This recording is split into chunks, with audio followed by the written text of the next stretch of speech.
A new study warns snoring can pose serious health risks. Dr. Carol Ash is Director of Sleep Medicine at Meridian Health in New Jersey. Welcome.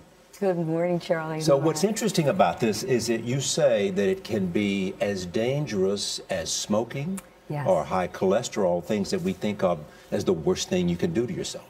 Yeah, Charlie, at Meridian Health, we always ask about snoring because what this study is showing is what many of us in the sleep community knew.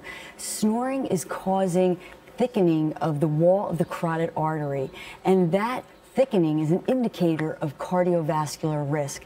And what this suggests is that snoring is associated with many of the adverse outcomes that we previously just said was associated with sleep apnea, more serious breathing disorder, heart attack, stroke, and early dementia are just some of the few things that we are seeing. All right, well, what causes snoring? Well, what happens, Norah, when you go to sleep at night, the muscles relax in the throat. That's normal. That happens to all of us. As it narrows, you can get into a point where the air will be very turbulent. That causes vibration of tissues. That's what snoring is. If it collapses all the way, that's an apnea.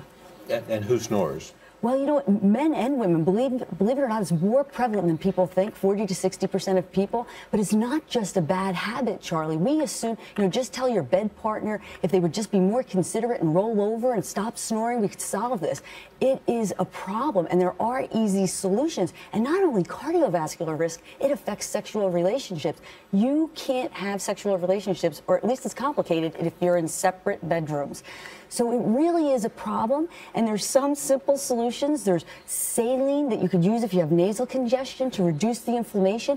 Just rolling over to your side will solve it, propping yourself up with pillows, or getting more sleep simply. And weight loss, you said. Weight loss, exactly, Norah. And not a lot of weight loss. 10 to 15% of your present body weight may be all you need. You say that with this study, too, it shows you think that physicians are ignoring just how serious snoring is as a health risk. The problem is across the board as a society, we really do not understand the significance and the importance of sleep. And think about it, Norah, this is breathing. So you're going to sleep at night, your airway is becoming compromised, and that really puts a stress on your body. And we don't even ask questions about sleep half the time. A lot of people are hearing this study from us for the first time, and they may be saying, wow, my spouse or my partner snores. What should I do? You know what? If some of those simple things I mentioned, just staying on your side, losing weight, or not working, you really do need to reach out to a sleep specialist and get an evaluation.